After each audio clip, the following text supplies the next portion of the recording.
पर यूनियन के बड़े नेता है रेलवे में फेडरेशन के शिव गोपाल मिश्रा, उनकी तरफ से रेलवे को यहाँ पर लेटर लिखा गया है और पूरी मांग यहाँ पर बताई गई है कि जो सरकार है केंद्रीय कर्मचारियों के हित के लिए नहीं सोच रही है। उनको जो यहाँ पर 8वां वेतन आयोग मिलना चाहिए या फिर उनका पे रिवाइज यहाँ पर होना चाहिए, उसके बारे में कोई ध्यान यहाँ पर नहीं दे रही है। पूरा यहाँ पर लेटर लिखा है, मिनिमम बेसिक पे को बढ़ाने की बात यहाँ पर की जा रही है। तो चलिए देखते हैं वेतन आयोग क्या है और इसमें दोस्तों किस प्रकार से जो गवर्नमेंट एम्प्लॉय होते हैं उनकी सैलरी में वृद्धि होती है। तो चलिए शुरू करते हैं आज के इस वीडियो को। तो यहाँ पर आप ये लेटर देख सकते हैं जो शिव गोपाल मिश्रा सेक्रेटरी जो है नेशनल काउंसिल स्टाफ साइड के, उन्होंने यहाँ पर लिखा है। और यहाँ पर आप देखेंगे किसको लिखा है, तो यहाँ पर देखिए cabinet secretary government of India, इसके अलावा chairman national council JCM cabinet secretary Rashtrapati Bhavan new Delhi को। और यहाँ पर आप देखेंगे रिगार्डिंग, यहाँ पर आप देखिए सब्जेक्ट में आप देखिए immediate constitution of 8 central pay commission for reviewing the pay allowances pension and other benefit of central government employee, यानी कि 8वें वेतन जो आयोग है उसको यहाँ पर गठित करने की बात की जा रही है। और जिससे क्या होगा, जो पे स्ट्रक्चर है वो रिवाइज होगा, बहुत सारे अलाउंस है जो यहाँ पर रिवाइज होंगे और जो पेंशन मिलती है और बाकी जो बेनिफिट होते हैं सेंट्रल गवर्नमेंट एम्प्लॉय को वो यहाँ पर रिवाइज होंगे। देखिए दोस्तों, यहाँ पर हर 10 साल में एक वेतन आयोग यहाँ पर गठित किया जाता है सरकार की तरफ से और वो अपनी रिपोर्ट देता है वेतन आयोग, और उसके आधार पर आपका जो मिनिमम बेसिक पे है वो यहाँ पर चेंज होता है और आपका बेसिक जो है रिवाइज यहाँ पर होता है। तो पिछला जो वेतन आयोग आया था वो दोस्तों 1/1/2016 यानी कि 1 जनवरी 2016 को यहाँ पर आया था, वो यहाँ पर इम्प्लीमेंट हो गया था। तो इस हिसाब से आपका 10 साल यानी कि 1/1/2026 को आपका नया वेतन आयोग आना चाहिए। लेकिन सरकार अभी दोस्तों क्लियर नहीं बता रही है, गवर्नमेंट जो है लगातार मना कर रही है, डिनाई कर रही है कि हमारा वेतन आयोग लाने का अभी कोई विचार नहीं है। तो चलिए यहाँ पर इस लेटर को देखते हैं और आपको बताते हैं क्या क्या बात यहाँ पर हुई है। तो यहाँ पर बता रहा है रिस्पेक्टेड जो 7वां वेतन आयोग था, ठीक है, मैं आपको शॉर्ट में बताता हूँ क्या लिखा है, वैसे बहुत लंबा है। तो यहाँ पर लिखा है कि जो 7वां वेतन आयोग था उसकी जो भी रिकमेंडेशन थी, ठीक है, उनको 1/1/2016 को सरकार के द्वारा अपनाया गया था। हालांकि इसमें बहुत सारी डिमांड थी जो स्टाफ साइड की तरफ से रखी गई थी, जिसमें मेनली जो बेसिक पे था 26,000 रखने की बात की गई थी, जो आपने नहीं माना, यानी कि आपने बेसिक पे 26,000 रखने की हमने बात करी थी उसको नहीं माना और आपने मिनिमम 18,000 ही जो मिनिमम बेसिक पे है उसको रखा। इसके अलावा हमने ये भी रिकमेंड दिया था कि जो फिटमेंट फैक्टर है जो लास्ट बेसिक पे से मल्टीप्लाई ऊपर अगली सैलरी बनती है वो आपने 2.57 ही रखा, जबकि हमने जो आपको बताया था 3.68 रखी है, वो आपने नहीं रखा। इसके अलावा आपने बिना हमसे नेगोशिएट किए स्टाफ साइड का बिना कोई इनकी बात माने हुए 7th पे कमीशन है उसको आपने अप्लाई कर दिया। मतलब बहुत सारी चीजें थी जो इन्होंने जो स्टाफ साइड की थी, स्टाफ काउंसिल की थी, रेलवे के फेडरेशन के जो ये थे अधिकारी थे, इनकी बात नहीं मानी। रेलवे के अधिकारी, रेलवे के जो यूनियन के नेता थे उनकी बात नहीं मानी। इसके अलावा गवर्नमेंट ने यहाँ पर नेगोशिएट करने के लिए, स्टाफ साइड की नेगोशिएट करने के लिए यहाँ पर एक कमेटी भी बनाई थी जिसमें चेयरमैनशिप रही थी श्री राजनाथ सिंह जो उस समय होम मिनिस्टर थे। इसके अलावा अरुण जेटली जी, इसके अलावा फाइनेंस मिनिस्टर उस समय के, सुरेश प्रभु उस समय के रेलवे मिनिस्टर, इसके अलावा मनोज सिन्हा उस समय के स्टेट रेलवे मिनिस्टर। तो इनको लेकर एक कमेटी भी बिठाई थी कि यहाँ पर जो फेडरेशन के नेता है और जो गवर्नमेंट है इनके बीच में जो भी बातें हो उनको मानने के लिए। तो यहाँ पर डिस्कशन हुआ और गवर्नमेंट एग्री हो गई थी जो भी स्टाफ साइड की जो भी यहाँ पर डिमांड्स थी उनको मानने के लिए, ठीक है। और यहाँ पर उन्होंने बोला था कि हम इसके ऊपर मानेंगे। लेकिन बाद में क्या हुआ, यहाँ पर देखिए बताया है based on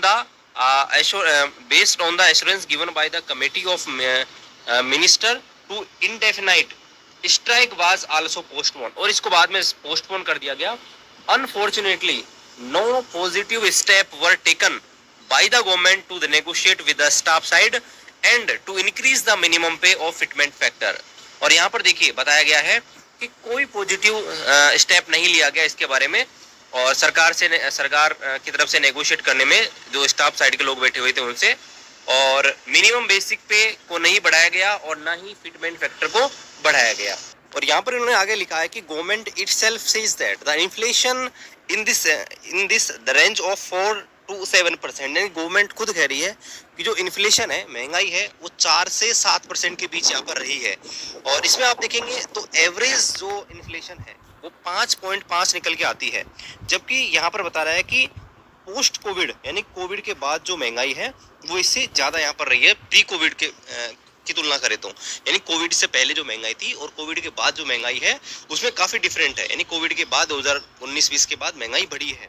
और यहाँ पर ये भी बताया गया है कि जो एसेंशियल कमोडिटी है यानी कि हम डेली लाइफ में जो चीज़ें कंज्यूम करते हैं उसी के आधार पर ही महंगाई भत्ता बढ़ता है ना। तो यहाँ पर बताया गया है कि जो एसेंशियल कमोडिटीज़ हैं जो हम डेली लाइफस्टाइल में काम लेते हैं 2016 से लेकर 2023 तक उनकी कीमतें हैं 80% तक बढ़ चुकी हैं। जबकि जो डीए है वो केवल 46% ही बढ़ा है, हालांकि अब यहाँ पर 50% हो चुका है। तो यहाँ पर होता है कि एक साथ 2023 तक डीए 46% यहाँ पर बढ़ा है और इसमें काफ़ी गैप है एक्चुअल प्राइस में और जो डीए जो मिला है उसमें।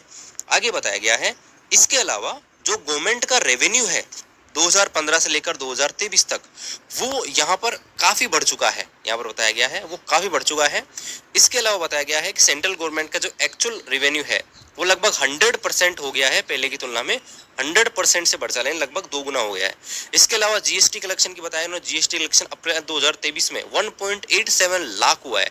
इसके अलावा जो इनकम टैक्स कलेक्ट किया है, ठीक है, यहाँ पर आप देखेंगे पर्सनल इनकम टैक्स वो दोस्तों यहाँ पर 9.6 लाख करोड़ यहाँ पर जो कलेक्ट किया है। इसके अलावा इनडायरेक्ट टैक्स जो है इंडिया का वो 7.21% से बढ़कर अब 13.82 लाख करोड़ हो गया है। इसके अलावा जो एस्टिमेट बजट था 2023-24 में उसका भी रेवेन्यू कलेक्शन आप देखेंगे 33.6 लाख करोड़ यहाँ पर हुआ है। और यहाँ पर उन्होंने आगे बताया है कि स्टाफ की स्ट्रेंथ जो है सेंट्रल गवर्नमेंट में यानी कि सरकारी कर्मचारी जो केंद्रीय कर्मचारी हैं उनकी जो संख्या है वो यहाँ पर 10 लाख से यहाँ पर आप देखेंगे तो घट चुकी है। और यहाँ पर अभी भी 10 लाख वैकेंसी उन्होंने बताया कि 10 लाख के अप्रोक्स यहाँ पर सेंट्रल गवर्नमेंट में यहाँ पर वैकेंसी है। और इससे क्या हो रहा है कि वर्क प्रेशर जो यहाँ पर बढ़ रहा है कर्मचारियों के ऊपर। और यहाँ पर आप देखेंगे बात करें एक्चुअल एक्सपेंसेस की यानी कि कर्मचारियों के ऊपर जो सैलरी मिलती है, जो अलाउंसेस मिलते हैं, अगर उनके खर्चों की बात करें तो केवल वह 7.29% है जो टोटल रेवेन्यू एक्सपेंडिचर है उनका। तो सेंट्रल गवर्नमेंट एम्प्लॉय के ऊपर 2020-21 में तो केवल 7% ही खर्च होता है। इसके अलावा जो पेंशनर है उनके ऊपर जो खर्चा होता है वो केवल टोटल रेवेन्यू का 4% ही यहाँ पर खर्च होता है। और आगे यहाँ पर दोस्तों बताया गया है ये 7वें वेतन आयोग की रिपोर्ट भी इन्होंने मेंशन करी है कि 7वें वेतन आयोग के पैरा नंबर 1.22 में लिखा गया है कि अगर गवर्नमेंट चाहे, ठीक है, यहाँ पर बताया इट इज आल्सो रिकमेंड, इसे भी रिकमेंड किया जाता है गवर्नमेंट चाहे तो बिना लंबा 10 साल का इंतजार किए हुए, 10 साल का इसलिए हर 10 साल में यहाँ पर वेतन आयोग आता है, तो उन्होंने बताया कि बिना 10 साल का लंबा इंतजार करे हुए गवर्नमेंट अगर चाहे तो जो पे मैट्रिक्स है उसको रिवाइज कर सकती है। यानी कि अगर आप देखेंगे तो मिनिमम 18,000 है, ठीक है, उसके बाद देखेंगे तो 18,500 हो जाती है। तो सभी लेवल 1 का है, इसी प्रकार लेवल 2 का, लेवल 3 का, तो उनको अगर गवर्नमेंट चाहे तो उनको रिवाइज कर सकती है। और आर्क्योड फॉर्मूला को अपनाकर जो भी चीज़ें हम डेली लाइफ में काम लेते हैं, जो भी हम खाना वगैरह जो भी यूज़ करते हैं, तो उसकी कीमत जैसे जैसे बढ़ रही हैं वैसे वैसे गवर्नमेंट जो है यहाँ पर आर्क्योड फॉर्मूला और लेबर ब्यूरो की जो रिपोर्ट है उसके आधार पर जो है यहाँ पर पे मैट्रिक्स को रिवाइज कर सकती है बिना 10 साल का इंतजार किए हुए। तो ऐसे में यहाँ पर बताया गया है आगे कि गवर्नमेंट इस समय ना तो ये स्वीकार कर रही है कि हम ये रिकमेंडेशन मानेंगे और ना ही अभी तक 8वें वेतन आयोग का इन्होंने गठित करने की कोई यहाँ पर खबर दी है। आगे बताया गया है DA of the central government employ and the pensioner have already reached 50%, यानी जो डीए है ऑलरेडी 50% यहाँ पर पहुँच चुका है और डीए एलिमेंट है वो भी यहाँ पर 50% यहाँ पर पहुँच चुका है। और यहाँ पर बता रखा है कि more than 20 lakh civil central employ हैं वो अपना एनपीएस में अपना अकाउंट जो है, और एनपीएस में अकाउंट होने के कारण उनका 10% बेसिक सैलरी जो है यहाँ पर एनपीएस में चली जाती है, इसलिए उनके हाथ में जो सैलरी आती है वो काफ़ी कम आती है 10% कटने के बाद। इसलिए यहाँ पर ये बताया गया है the government have so far not agreed over recommendation to scrap NPS, सरकार ने एनपीएस हटाने के बारे में हमारी जो राय है उसको भी नहीं माना है, ना ही पुरानी जो पेंशन है ओल्ड पेंशन स्कीम उसको भी यहाँ पर स्वीकार किया है। और आगे यहाँ पर बताया गया है इसलिए यहाँ पर आप देखेंगे यहाँ पर उपरोक्त सभी चीज़ों को मद्देनजर रखते हुए आज की ये रिक्वायरमेंट है, आज की ये ज़रूरत है कि यहाँ पर सरकार को 8वें वेतन आयोग का गठन कर देना चाहिए इमीडिएटली, यानी कि जल्द से जल्द सरकार को 8वें वेतन आयोग का गठन यहाँ पर कर देना चाहिए और जो भी यहाँ पर पे रिवाइज है, जो भी स्ट्रक्चर है, पे मैट्रिक्स है, उसको यहाँ पर रिवाइज कर देना चाहिए।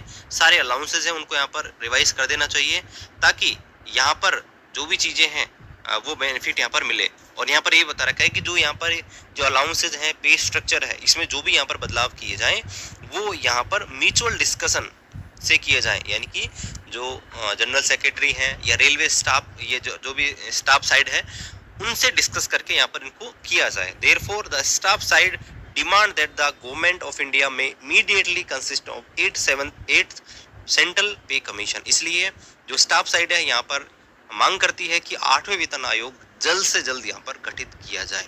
और यहाँ पर आप देखेंगे ये शिव गोपाल मिश्रा सेक्रेटरी जो हैं, इनकी तरफ से ये लेटर लिखा गया है गवर्नमेंट ऑफ इंडिया को। अब देखिए गवर्नमेंट ऑफ इंडिया लगातार यहाँ पर नकारती रही है 8वें वेतन आयोग को। बाकी देखते हैं क्या होता है दोस्तों। ये